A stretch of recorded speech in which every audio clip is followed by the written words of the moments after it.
Olá pessoal, bem-vindos ao meu canal, eu sou o Nerd Tuga.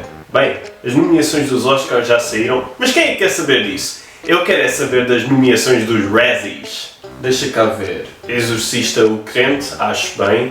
Expendables, eu não vi, mas também é um alvo fácil. Tipo, eles fizeram um filme do Expendables no ano do Nosso Senhor 2023. Claro que ia ser mau. O Meg 2 também não vi, mas ouvi dizer que também é bastante mau. Bem, este não foi de todo o ano do Jason Statham.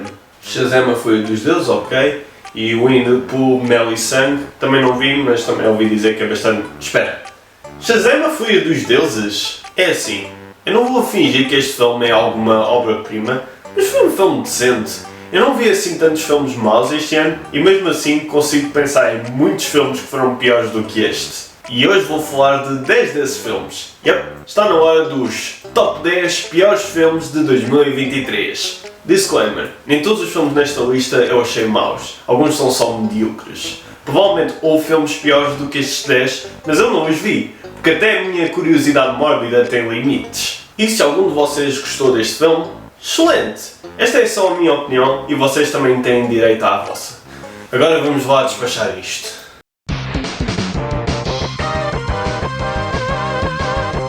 Fast X é um filme que está nesta lista porque é objetivamente mau, mas ao mesmo tempo é um filme que eu adoro precisamente porque é mau. Os filmes da Velocidade Furiosa ultimamente têm sido tão estúpidos, tão ridículos, ao ponto de que se tornam bastante engraçados e divertidos. Especialmente com o quanto certos atores ainda levam os filmes a sério. E o Fast X tem tudo o que eu adoro num mau filme da Velocidade Furiosa, incluindo cenas de ação que cospem na cara das leis da física, vilões do filme anterior que agora do nada são bons da fita, e vilões que têm uma ligação aos vilões de outros filmes, personagens que tinham morrido que do nada voltam à vida, mudanças bruscas à continuidade para justificar porque é que certas personagens estão ou não estão no filme, e no meio disto tudo está o Vin Diesel a atuar de maneira super séria e a grunhir "Family" pelo menos 20 vezes durante o filme todo. Mas a melhor parte é o Jason Momoa. Aparentemente ele esteve bêbado quando estava a filmar o Aquaman 2, mas quando eu vi o filme não notei isso. Neste filme, no entanto, não só ele claramente está bêbado, é capaz de até estar pedrado também. Ele está completamente fora, completamente nas tintas para se está a fazer uma boa interpretação ou não, e a fazer tudo de maneira exagerada. Ele claramente está-se a divertir à barra porque de qualquer das maneiras vai ser pago uma pipa de dinheiro. E ainda bem para ele, porque essa é a atitude certa para ter num filme da Velocidade Furiosa. Mais engraçado ainda é que ele é suposto ser o filho do Herman Reyes, a personagem do Joaquim de Almeida do quinto filme. Mas o Jason Momoa é brasileiro? Pergunto a vocês. Não! Ele é havaiano! Aliás, eles no filme têm de explicar rapidamente que o Herman Reyes dormiu com uma havaiana e é por isso que tem um filho havaiano. Depois o grande clímax passa-se em Portugal, enquanto que nas outras localizações eles especificam a cidade como Roma, Londres, Rio de Janeiro. Aqui é em Portugal. Um sítio qualquer em Portugal. Bem, em Lisboa não é de certeza, porque toda aquela destruição e todas aquelas acrobacias não ficavam nada de parte no trânsito de Lisboa. Falando em Portugal, Daniela Melchior está neste filme. E é suposto ser a irmã da Helena Neves, a namorada da polícia do Dom, que era interpretada pela Elsa Pataky. E as duas irmãs são brasileiras, apesar de que a Daniela Melchior é portuguesa, a Elsa Pataky é espanhola e nenhuma delas é uma atriz brasileira. Tipo, nada contra a Daniela Melchior, eu gosto dela e ela esteve muito melhor do que era preciso neste filme. Eu só acho toda essa situação hilariante. Eu por acaso não percebo a necessidade de terem enfiado uma catrafada de celebridades neste filme, sendo que algumas delas nunca tinham estado num filme da Velocidade Furiosa, portanto até tiveram que criar personagens novas para essas celebridades. Tipo, a Brie Larson está neste filme. Porquê? Ela não faz nada. O Jason Statham está neste filme. Porquê? Ele não faz nada! Eles até fazem um grande alarido no trailer de que o Jason Statham vai fazer equipa com o Han, o homem que supostamente tinha morto, mas afinal não, porque o Han fingiu a sua morte. Mas isso só dura para aí 3 minutos e depois ele desaparece do filme.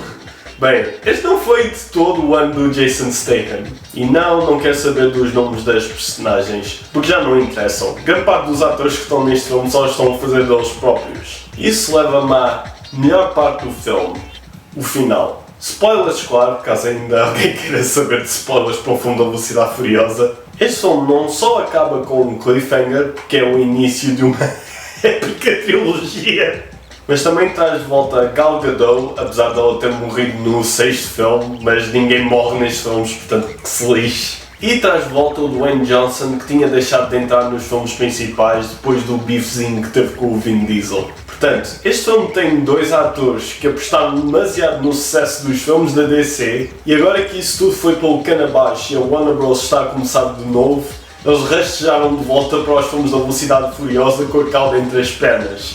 O Fast X é o meu Morbius. É aquele filme que eu adoro da maneira mais irónica possível. Está nesta lista porque é mau, mas só está no número 10 porque deu muito mais alegria do que todos os outros filmes nesta lista combinados.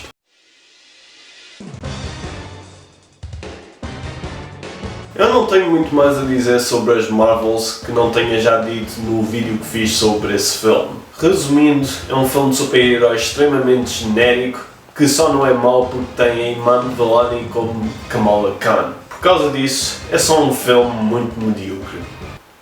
Mas ao menos é muito melhor do que a Invasão Secreta. Oh meu Deus, esta série foi tão má! Eu sei que isto não é um filme, mas é uma série que também envolve o Nick Fury e os Skrulls. Eu preciso de uma desculpa para me queixar desta série, ok? Ei, estão a ver aquele épico evento com muitos dos heróis da Marvel em que os Skrulls se infiltram na Terra? E se em vez disso fizéssemos uma série de espionagem com o Nick Fury? Ok, não é uma má ideia. O problema é que isto é uma série de espionagem sem qualquer surpresas ou intriga. Na BD havia todo o mistério de que personagens é que eram secretamente Skrulls. Mas aqui, este tipo está a contar ao Everett Ross que descobriu que os Skrulls estão a infiltrar na Terra. Será que o Everett Ross é um Skrull? Oh meu Deus, ele é um Skrull! Uau, o Rhodey está nesta série e não anda a fazer grande coisa e a sua profissão põe-o bastante próximo do presidente dos Estados Unidos. Será que o Rhodey é um Skrull? Oh meu Deus, ele é um Skrull! E depois o Gravik, péssimo vilão, é super aborrecido em termos de personalidade e é super incompetente em termos de ser vilão. Literalmente há uma cena em que os agentes dele espancam-no até à morte por ser um líder de bosta e ele só vence por pouco. E é muito inteligente da parte dele usar a sua forma humana normal de um homem preto quando está a tentar fazer o exército dos Estados Unidos pensar que está a ser atacado pelos russos. É uma pena porque o Kingsley Ben-Adir claramente está a tentar o seu melhor com o papel de bosta que lhe deram, mas no final de contas ele teve mais sucesso com a revolução dos Skans do que teve com a revolução dos Skrulls. Bem, a Marvel deu mesmo um grande tiro no pé quando decidiu fazer os Skrulls bons no Capitão Marvel. Porque entre os Skrulls que ainda são bons e os Skrulls maus que estão a questionar a sua lealdade, os Skrulls passam demasiado tempo a lutar entre si para conseguirem ser uma ameaça a sério. E a abertura da série é muito boa, não é? Não se nota nada que foi feita por inteligência artificial, não é? Isto não é um filme, mas se fosse, seria o meu quarto pior filme de 2023. Não vejam este filme. Se querem uma adaptação da Invasão Secreta que é ainda melhor do que a BD, vejam Os Vingadores, os heróis mais poderosos da Terra. Especificamente a primeira parte da segunda temporada. Ao menos as segundas temporadas do Loki e do What If foram boas. E ao menos as Marvels é só medíocre.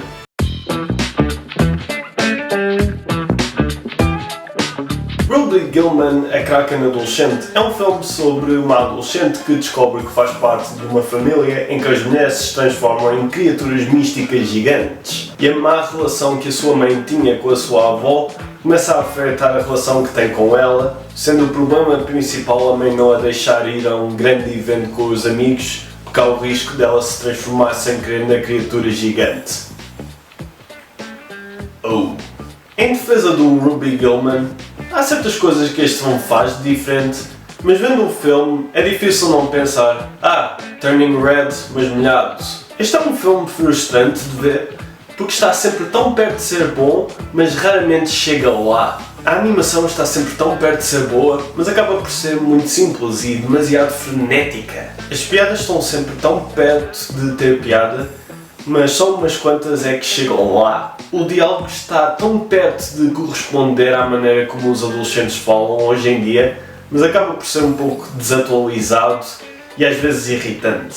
A Ruby Gillman está tão perto de ser uma personagem interessante, mas acaba por ser só a típica adolescente quirky. Os amigos dela estão tão perto de ser personagens a sério, mas acabam por se resumir cada um a uma só piada. O vilão está tão perto de ser um bom vilão surpresa, mas não só essa surpresa é estragada por todos os trailers do filme, mas a personagem também faz aquela coisa em que muda completamente de personalidade quando é revelada como vilã, e não é porque essa personagem é boa a esconder quem é, mas sim porque não está bem escrita. O filme está tão perto de ter a quantidade necessária de momentos emocionais e introspectivos necessários para este tipo de história, mas acaba por estar um pouco em falta nesse aspecto. No entanto, há aspectos deste filme que conseguem ser completamente bons.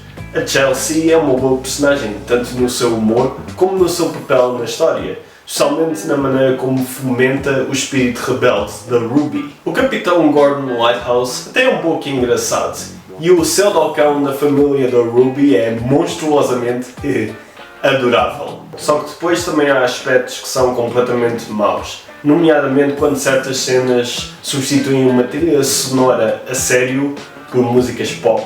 Não só não são boas músicas pop, mas também não condizem bem com as cenas em questão e distraem muito do que está a acontecer. Mas grande parte do filme é só meh. É um bom filme para crianças, com boas morais, e claramente há uma tentativa de fazer algo único e especial. A equipa por detrás deste filme claramente tem talento, e espero que este filme seja um bom ponto de partida para melhores filmes.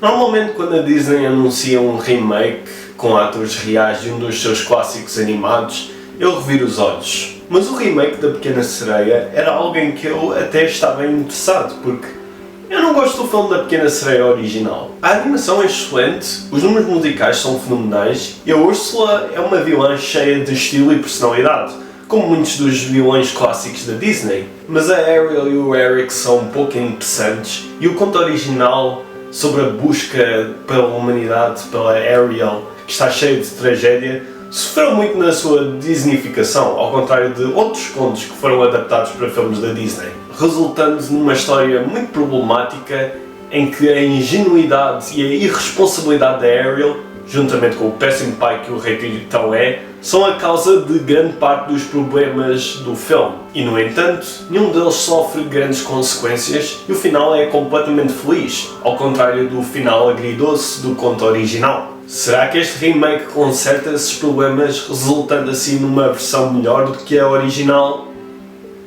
É complicado. Primeiro tem que abordar o quão derivados do filme original o primeiro e o terceiro ato são. O diálogo é quase todo o mesmo, com exceção do péssimo diálogo expositivo que eles adicionam a certas cenas. O David Diggs e o Jacob Tremblay são bons como Sebastian e Flounder, mas os designs realistas, embora não ache tão maus como as outras pessoas acham, mesmo assim não são lá muito bons. A Melissa McCarthy é decente como Úrsula, mas é mais do mesmo do filme original. Nunca houve uma fala que me fez pensar: por isso é que escolheram a Melissa McCarthy para o papel. O Javier Bardem é péssimo como Rei Tritão. A interpretação dele é muito monótona, sem qualquer variedade vocal ou emocional. Será que o Não é País para Velhos e o Skyfall foram golpes de sorte? Porque não me lembro de uma única vez em que ele foi bom ator fora desses filmes. Depois no papel do Scuttle temos a Awkwafina. E assim, eu não desgosto da Awkwafina, mas oh meu Deus, parem de a pôr em tudo! Especialmente quando muitas vezes é só a Awkwafina a fazer dela própria. E ela recebe o seu próprio número musical, que é o oposto de música para os meus ouvidos. Basicamente, sempre que este filme se passa debaixo d'água, os cenários, os efeitos visuais e os números musicais não funcionam lá muito bem, porque claramente é suposto serem animados, em vez de serem realistas. Aquela cena icónica em que uma onda rebenta atrás da Ariel enquanto ela canta, aqui é só um splash. E o número musical do Aqui no Mar, em que o Sebastian canta sobre o quanto os peixes adoram viver no oceano e tocar instrumentos musicais, aqui é acompanhado por animais marinhos realistas que não são nada expressivos e nenhum instrumento musical à vista. Só que isso, mais uma vez, é no primeiro e no terceiro ato do filme. Porque depois o segundo ato do filme é surpreendentemente bom. Quando não tem que andar a recitar as falas do filme original, a Hailey Bailey até é decente como Ariel. Faz um bom trabalho a atuar só com a linguagem não verbal, na parte em que a Ariel perde a sua voz. E quando usa a sua voz para cantar, o vozeirão que tem é incrível. Não me admirava se a tivessem escolhido só pela voz. Até deram a Ariel um novo número musical, que até é muito bom. O Jonah Howard King também é decente como Príncipe Eric. No mínimo é melhor do que o Príncipe Eric original. Mas acima de tudo, o romance até é muito bom. Não só porque os dois atores têm uma excelente química entre si, mas também porque é a parte mais diferente do filme original. Adoro o detalhe em que o Eric coleciona artefactos do mar, tal como a Ariel coleciona artefactos do mundo humano. Adoro a cena em que eles simplesmente exploram e interagem com as pessoas e a cultura da ilha em questão. Enquanto que no filme original, o número musical do Vai Beijar era desconfortável porque o romance era muito forçado, aqui funciona muito melhor porque o romance é genuinamente bom. Agora, é bom o suficiente para justificar as más decisões que a Ariel fez antes? Não, mas é uma melhoria. Em termos de qual é que é a versão melhor, não interessa muito porque ambos os filmes pegam numa história que não é suposto ter um final feliz e acabam por transmitir acidentalmente a moral de que não importa quanta porcaria tu faças, no final tudo se resolve sem teres que fazer quase nada. Depois do quão mal 2023 foi para a Disney, gostavam eles que a vida real fosse assim.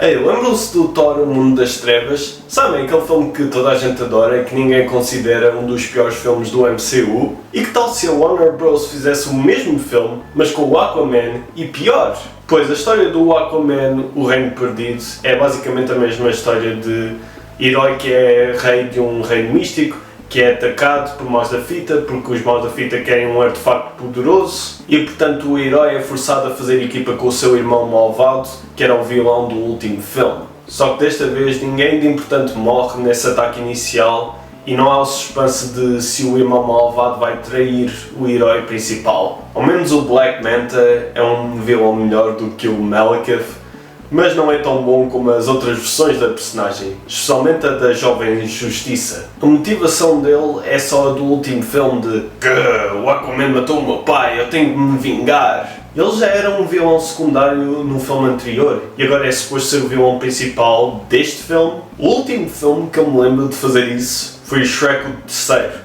Mais uma vez, a Warner Bros. Inspirou-se no filme errado. Embora eu não me importe quando um filme de super-heróis tem uma grande ênfase em comédia, apesar de que esse estilo hoje em dia está bastante saturado, eu importo, no entanto, quando fazem isso sem ter boas piadas, como é o caso deste filme. De resto, o Aquaman, O Reino Perdido é só mais um filme de super-heróis genéricos em que grande parte do filme não é nem horrível nem excelente, só medíocre. Basicamente o mesmo que as Marvels, mas ao menos esse filme tinha a Iman Vellani como Kamala Khan. Este filme tem o Patrick Wilson e ele até faz um papel decente, mas isso tem muito a ver com o facto de que ele é simplesmente um bom ator e pouco ou nada a ver com o próprio filme. Bem, 3 filmes seguidos sobre sociedades subaquáticas secretas que estão nesta lista. Parece que depois do quão bom o Wakanda para sempre foi, qualquer filme desse género está condenado a falhar.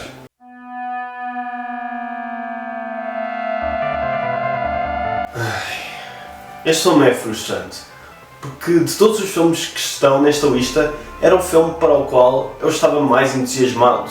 Um filme sobre o icónico cervo do Drácula, o Renfield, em que ele vai para a terapia de relações abusivas, por causa da sua relação com o Drácula, em que o Nicholas Hoult faz do Renfield e o Nicolas Cage faz de Drácula. Parecia uma ideia genial. E o pior é que essa parte do filme até é boa, só que depois acaba por ser só metade do filme, sendo a outra metade uma comédia policial extremamente genérica em que as personagens estão constantemente a berrar as suas falas e a vomitar asneiras, como se isso resultasse automaticamente em comédia. E mais uma vez, parem de pôr água fina em tudo! Eu não quero falar mais deste filme do que já falei no Rapid Reviews de Abril. Eu não quero pensar mais no potencial desperdiçado e naquilo que podia ter sido.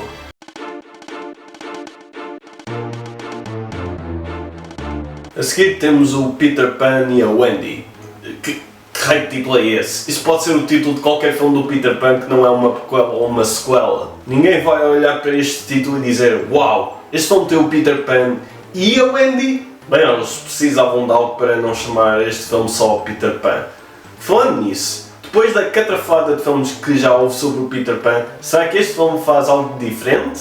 Bem, os Meninos Perdidos desta vez incluem meninas também e até fazem uma piada engraçada sobre isso. A história da origem que eles dão ao Capitão Gancho até é bastante interessante e a cena em que ele revela essa história até é bastante boa. E o resto é só a mesma história do Peter Pan que já ouviram 1000 vezes. Só que desta vez não é boa. A sério, porque é que a Disney insiste em fazer estes remakes o mais parecidos com o original possível quando estão no seu melhor quando fazem algo de diferente e original? Claramente há uma grande falta de direção, já que muitas vezes os atores parecem muito confusos em relação a o que devem fazer e como se devem sentir numa certa cena. O pior é o Jude Law, que é um Capitão Gancho muito aborrecido, mesmo com a história de origem única e a boa cena que eu mencionei. É uma grande pena para mim, porque o Capitão Gancho normalmente costuma ser a minha parte preferida dos filmes do Peter Pan. Ao menos a Ever Anderson foi decente como Wendy. Espero que ela tenha bons papéis depois disto. Por último temos a pior parte do filme, a Terra do Nunca e o quão foi estragada pelos cenários, as filmagens e a edição. Eles claramente filmaram em sítios naturais reais, mas não fizeram nada para fazer esses sítios parecerem que faziam parte de um mundo fantástico. Tendo em conta que isto foi um exclusivo para o Disney Plus, eles provavelmente não tiveram um orçamento grande o suficiente para muitos efeitos especiais. Se calhar é por essa mesma razão que há muito pouca variedade nos cenários, já que é sempre planícies verdes, grutas ou mar. O que eu não percebo é porque é que o filme todo tem este filtro monocromático que suga toda e qualquer cor e vida do filme. Um filme do Peter Pan é suposto ser colorido e empolgante, mas aqui os cenários são mais monótonos e deprimentes do que nos Espíritos de Inisherin. Um filme que é suposto ser monótono e deprimente. Chega de remakes de filmes animados da Disney. Eu nem sei porque é que continuo a ver estes filmes. Se calhar porque são alvos fáceis para estas listas.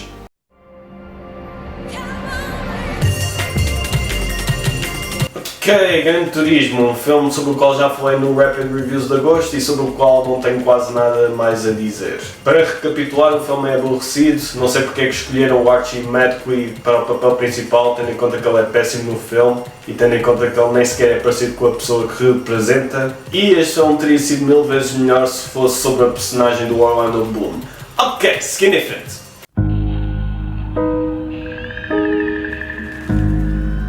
Bem, é bom ter um filme nesta lista que foi nomeado para pior filme nos Razzies. Eu já falei do Exorcista o Crente no vídeo que eu fiz sobre os filmes do Exorcista e mencionei nesse vídeo que o filme foi feito pelo David Gordon Green, que também fez os filmes do Halloween modernos. E irrita-me um pouco que ele e a Universal se tenham armado em salvadores do Exorcista ao copiarem exatamente a mesma estratégia que usaram para o Halloween, na medida em que iam fazer uma trilogia de filmes que segue diretamente do primeiro filme e ignora todos os outros, em que uma das personagens do primeiro filme volta para uma desforra com o vilão principal. Só que isso fazia sentido para os filmes do Halloween, porque o último filme do Halloween tinha sido há mais de 10 anos atrás e era uma má sequela do mau reboot dos filmes. Mas no caso do Exorcista já tinha havido uma série há uns quantos anos atrás que dava continuidade ao primeiro filme e ignorava os outros filmes e que toda a gente tinha gostado,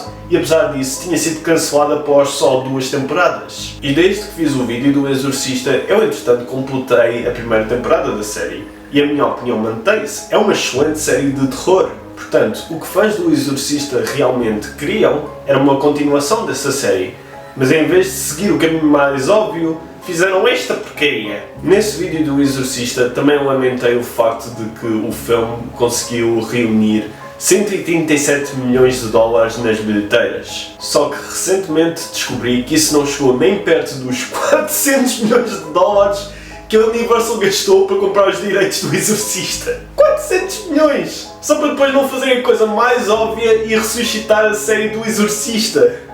2023 foi um excelente ano para fãs de ver grandes empresas de filmes a serem completamente incompetentes.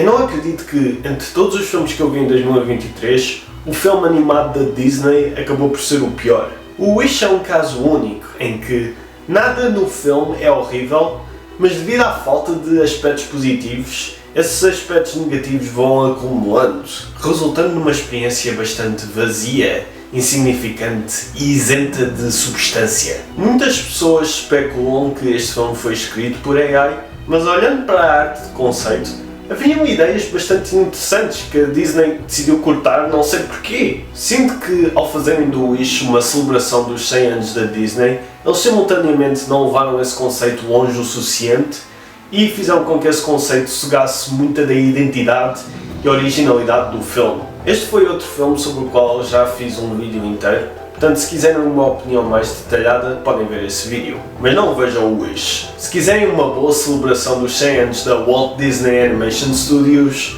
vejam o Era Uma Vez um Estúdio. É muito melhor e só dura para aí 5 minutos. E esses foram os meus top 10 piores filmes de 2023. Honestamente, até nem foram assim tão maus. Eu vi filmes bem piores em 2021 e 2022. Mas agora quero saber quais é que foram os vossos top 10 piores filmes de 2023. Partilhem nos comentários e até à próxima! Mas o Jason Momoa é...